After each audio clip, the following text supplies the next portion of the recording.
Now, Autolite and its 60,000 dealers and service stations present Suspense.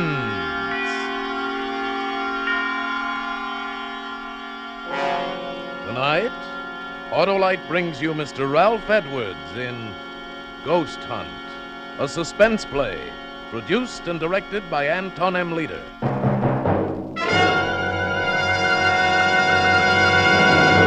Friends, replace worn-out narrow-gap spark plugs with a set of those new wide-gap Autolite resistor spark plugs. Your motor will idle smoother, give better performance on leaner gas mixtures, actually save gas. These winning benefits are all made possible by a newly developed Autolite 10,000-ohm resistor, built right into every Autolite resistor spark plug, making practical a wider spark gap setting, and that's what does the trick. What's more, Autolite resistor spark plugs with this exclusive Autolite resistor have greatly increased electrode life and cut down on radio and television interference. So, folks, see your Autolite dealer and have him replace old, worn-out, narrow-gap spark plugs with a set of the new Autolite resistor spark plugs. Remember, you're always right with Autolite. And also remember, the Autolite Suspense show is now on television. Every Tuesday night in many parts of the country. And now, Autolite presents Ralph Edwards in a tale well calculated to keep you in suspense.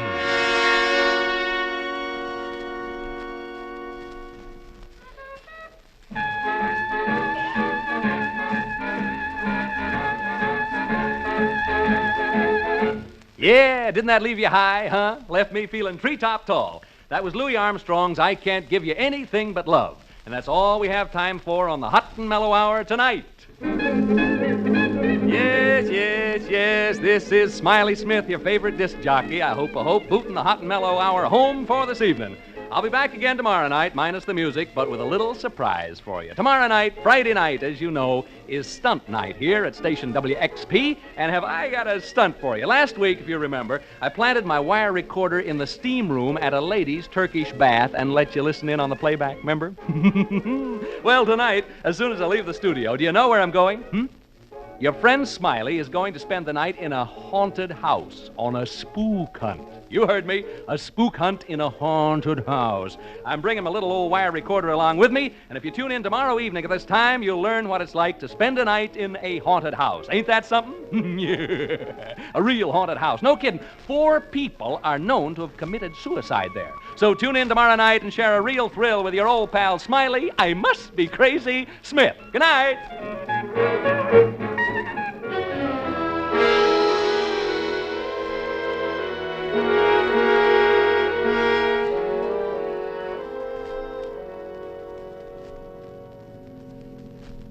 Care for a cigar, Mr. Thorpe? I got some cigars in the dash there. No. Well, no reason for you to carry a chip on your shoulder, Mr. Thorpe. Oh, really? Well, I don't like this fool stunt. Well, I don't see it as a fool stunt at all. I really don't. I think it's the only way you're going to unload this house. Ordinary selling methods won't work in a case like this. Now, don't forget the reputation saddling this house. 4 suicides since 1939. You know what people call it, the death trap. Yes. It's a lot of nonsense. Sure, but try to convince people of that.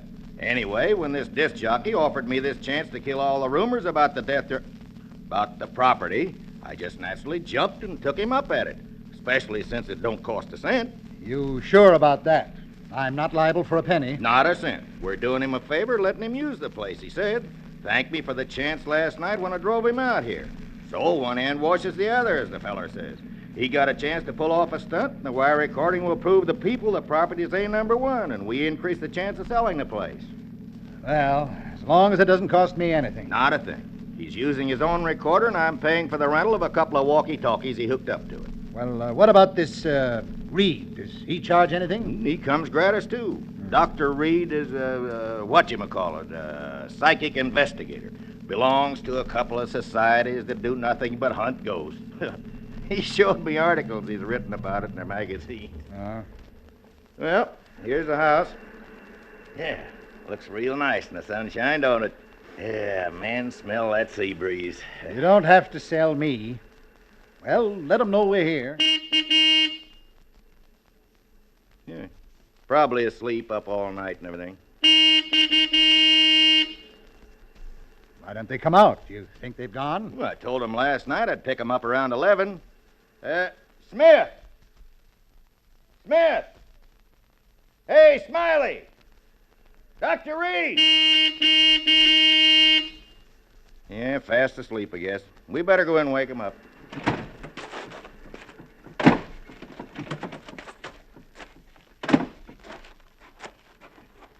Of course, they may have taken the bus back to town. No. It's a 2-mile hike to the main highway.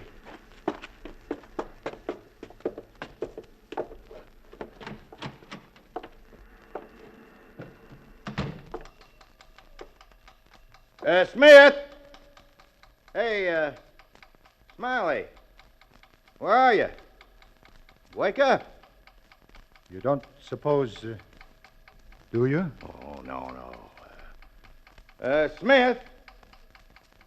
Dr. Reed. What's that clicking noise from in there? Well, it's his wire recorder. He left it running. Huh. These machines cost a lot of money. Doesn't he care if he uses up his batteries? Well, where is he, and where's this Reed? Maybe they're upstairs. Smith? Hey, anybody home? They must have walked to the highway and taken the bus. Well, he wouldn't have left these machines. Well, where are they, then? Where are they? No, don't get excited, Mr. Thorpe. Don't tell me not to get excited. If something's happened to them in my house, I'm liable. Well, you try this side. I'll try that one. All right. Smith? Hey, Smiley. Smith? Oh. McDonald, come here. What? What it? Oh, no. Reed. Dr. Reed. No, don't touch him, Mr. Thorpe. You'll get your hands off. Look. Blood. Is he dead? I can still feel his pulse. We better get him to hospital fast.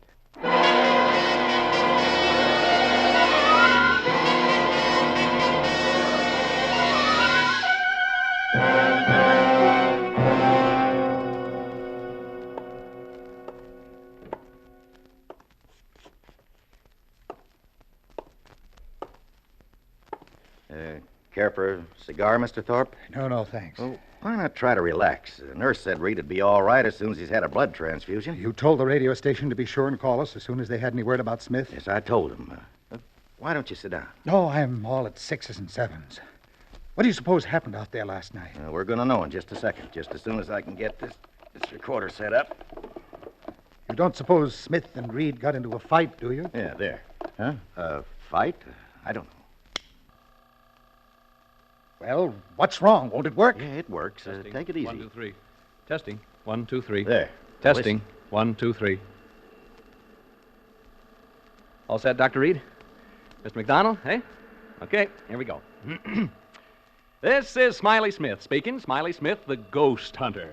I don't know whether to hope this will turn out to be a success for the sake of the program or a failure for my own sake. Anyway, all the preparations have been made now, and it's up to the spooks. I better tell you where we are. Right now, we're standing on the lawn of a house about 12 miles above Malibu Beach. The ocean is 100 feet away, straight down. The house is perched on a cliff, and there's a sheer drop of about 100 feet right into the old Pacific. Maybe you can hear the surf pounding. I'll turn up the volume. Hear it?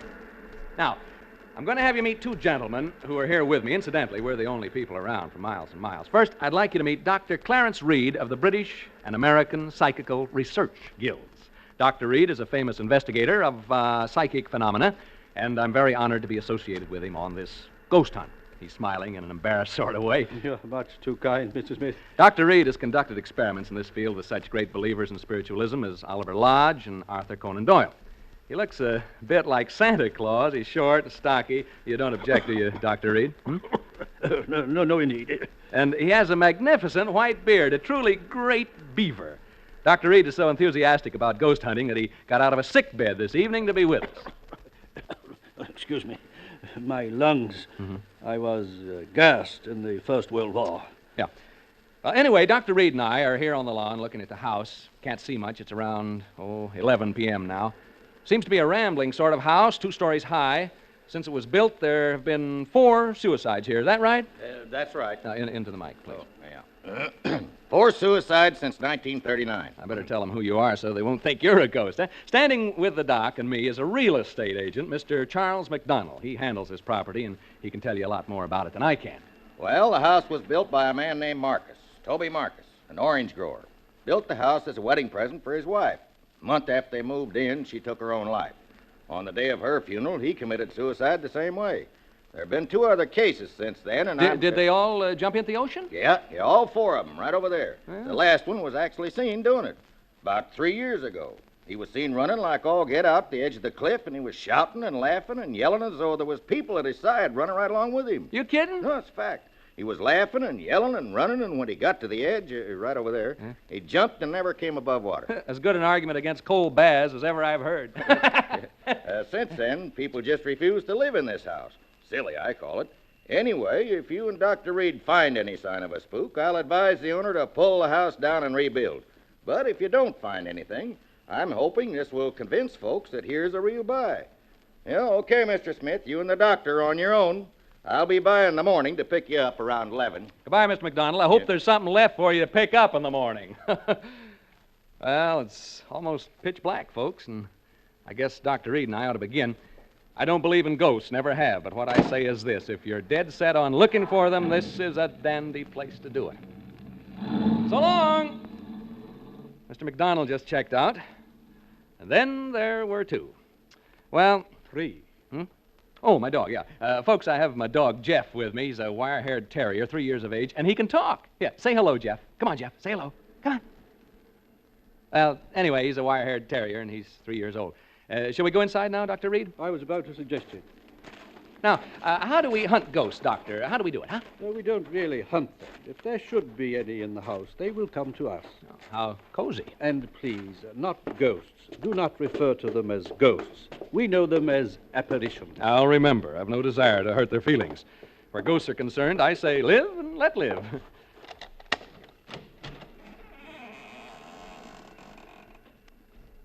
Well, we've opened the front door now. Maybe you heard the hinge squeak a little.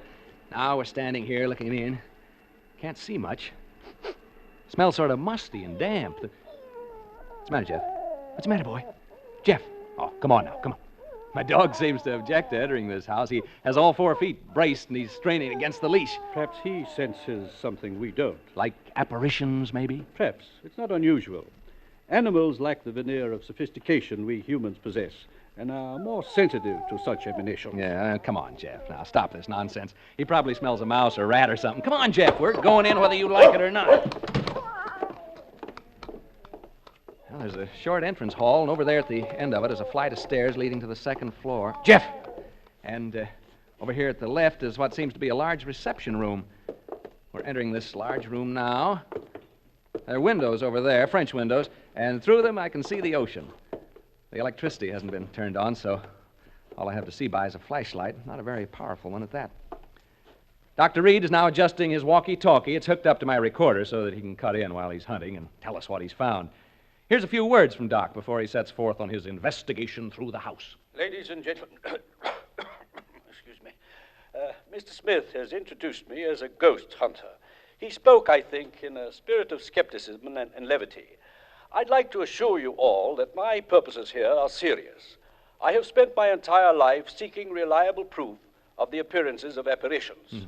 Have you ever seen any? Ever? I have seen phenomena which lead me to believe in the possibility of their existence, although I have never seen any. I account myself sensitive to the evidence of their existence. This house, for example, affects me profoundly. It doesn't seem to affect you in the same way. I'm not too happy about all this, if that's what you mean. You are not psychic, and therefore not sensitive to these matters as I am. I imagine the question in the minds of those of you listening to us is, shall we find apparitions? I don't know, but I feel they are here and that they are evil. I sense danger. I shall soon know. Dr. Reed's leaving the room now to make a tour of the house.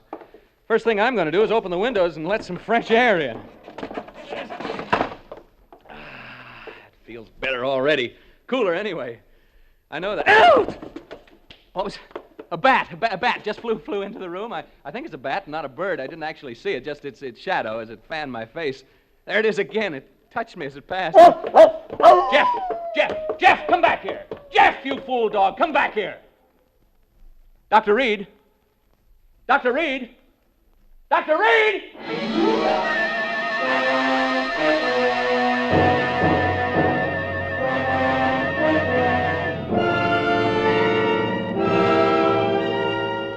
For Suspense, Autolite is bringing you Mr. Ralph Edwards in radio's outstanding theater of thrills, Suspense.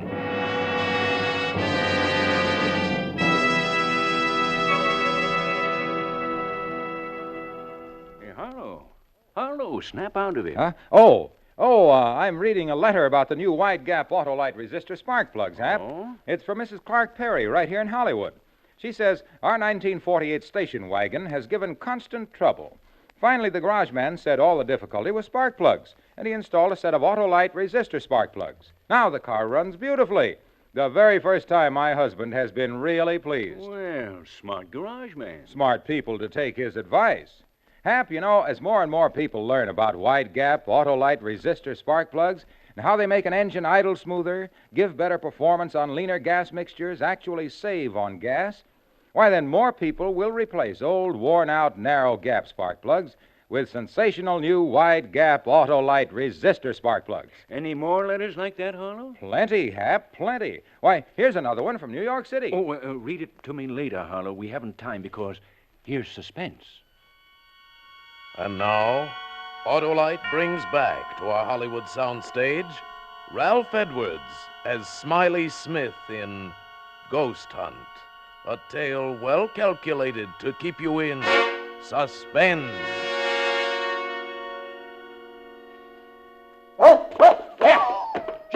Jeff, come back here. Jeff, you fool dog, come back here. Dr. Reed. Dr. Reed. Dr. Reed! Reed speaking. What is it, Smith? Jeff has run off. My dog, he jumped through the window and ran off. Oh, so? I told you he sensed something about this house, didn't I? Yeah, you want to come and see if you can determine what it was exactly that set him off? Soon. I am making my way slowly up the stairs toward the second floor now. I'm halfway up. I'll be down with you soon. Folks, my dog's run away. You probably heard him howling. He jumped through the window and took off. Never did anything like that before. Frightened by the bat, I guess. Personally, alone here in this big room, I can understand how he must have felt. This isn't a cheerful spot by any means. I may not be psychic, but I sure have a feeling this house doesn't want us here. Read again. Excuse me. I have something of great interest to report. I'm now standing in an alcove on the second floor trying to recover my breath. As I reached the head of the stairs, I felt what I think is a definite psychic manifestation. I felt suddenly as though I had been punched in the solar plexus. That's the only way I can describe it. At the same time, I began to perspire. My head is still swimming slightly, and I have difficulty in swallowing. My pulse rate is around 110 in a minute. The sense of evil is very strong. I feel very, what shall I say, profoundly depressed. Do you want me up there?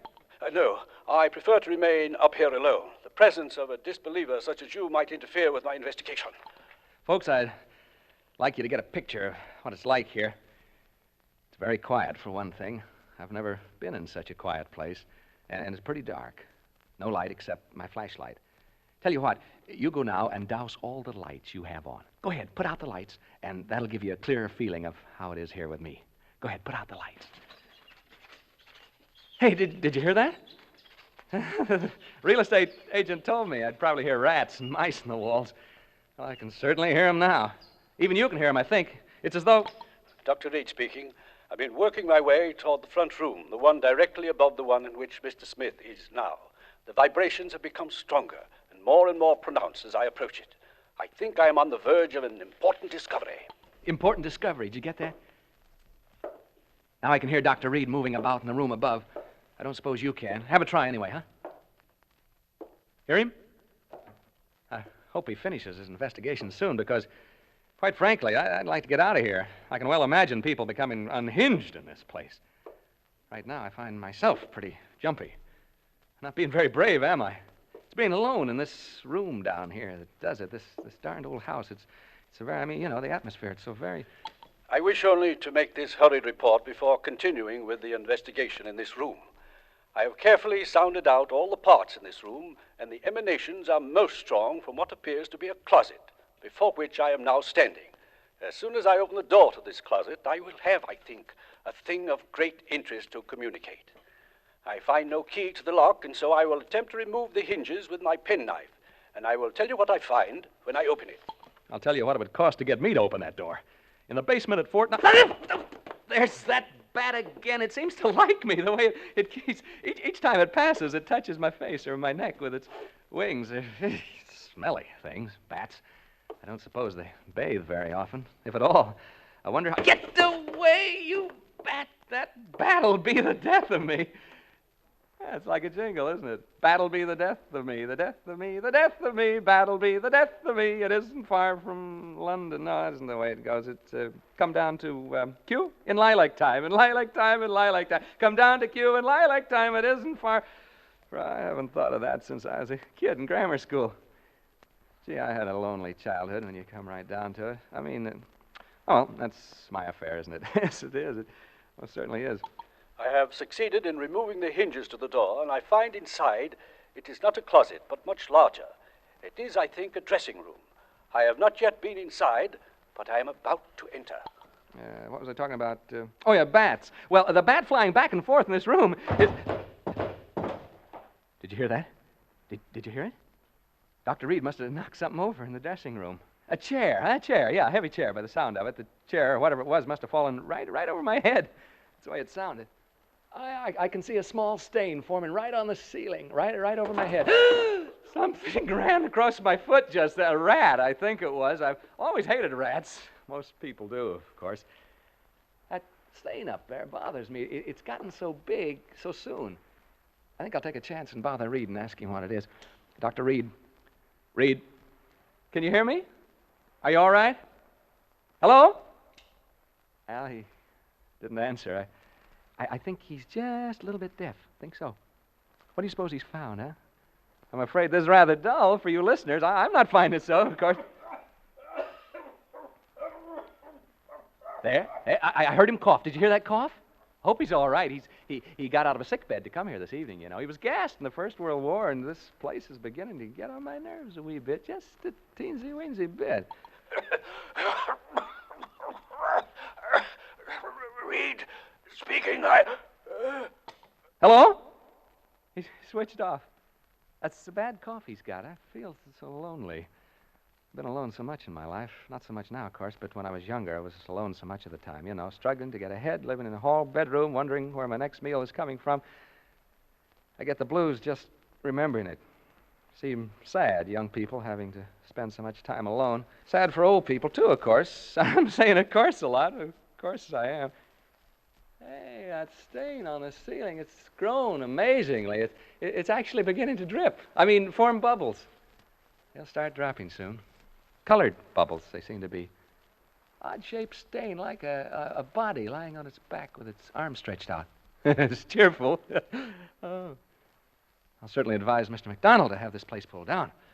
I'll go upstairs in a minute or two to see how Dr. Reed's making out. You know, listeners, I really believe I'd go completely crazy if I had to stay here much longer. Wears you down. That's exactly what it does. It wears you down. It's so close and musty in here. I feel sort of trapped. Don't know why I said that. That's what they call this place, you know, the death trap.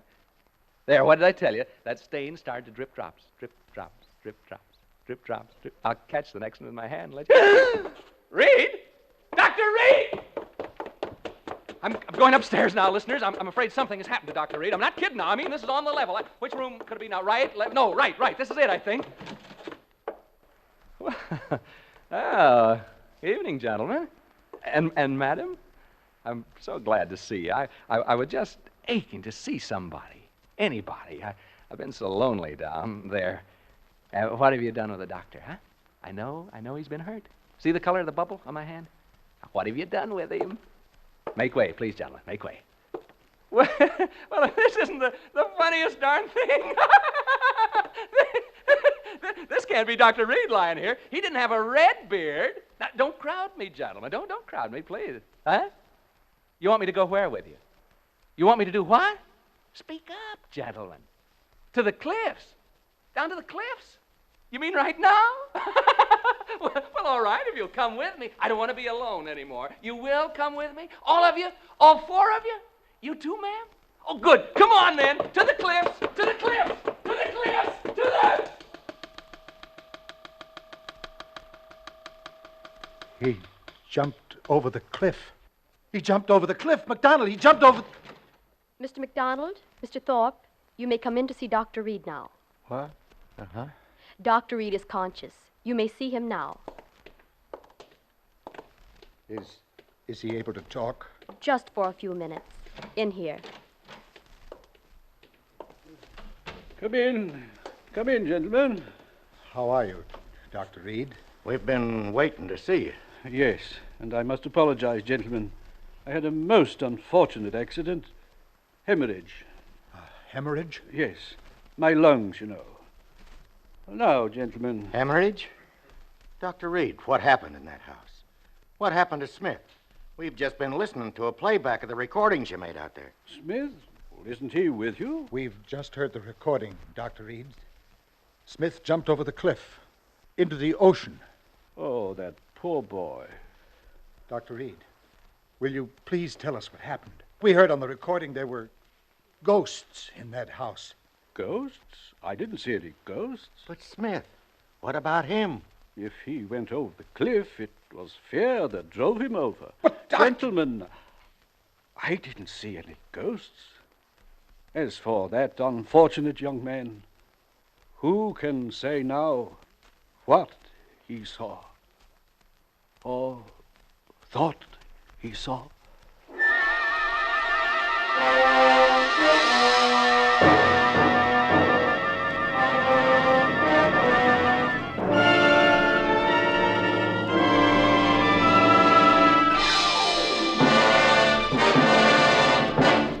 Thank you, Ralph Edwards, for displaying your versatility by appearing as guest star on Suspense.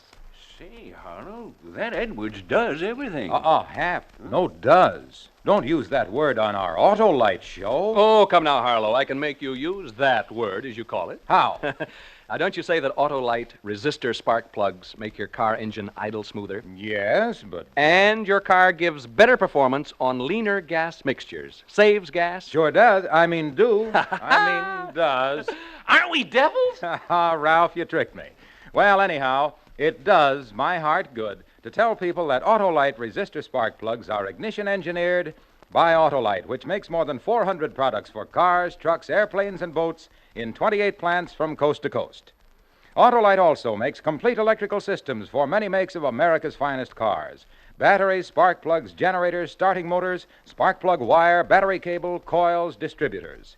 All ignition engineered to fit together perfectly, work together perfectly because they're a perfect team. The lifeline of your car. So, folks, don't accept electrical parts that are supposed to be as good. Remember, you're right with Autolite.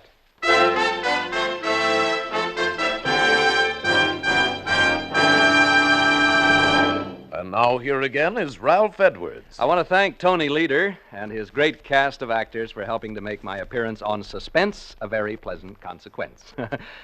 Like all of you, I'm a great Suspense fan, and I'm looking forward to next week when radio's outstanding theater of thrills brings you Joseph Cotton in The Day I Died, another gripping study in Suspense. Tonight's Suspense play was adapted for radio by Walter Newman from an original story by H.R. Wakefield, with music composed by Lucien Morawek and conducted by Lud Bluskin. The entire production was under the direction of Anton M. Leader. Make it a point to listen next Thursday to Suspense, radio's outstanding theater of thrills. Remember, next Thursday, same time, hear Joseph Cotton in The Day I Died. You can buy Autolite resistor spark plugs, Autolite stay full batteries, Autolite electrical parts at your neighborhood Autolite dealers. Switch to Autolite. Good night. This is CBS, the Columbia Broadcasting System.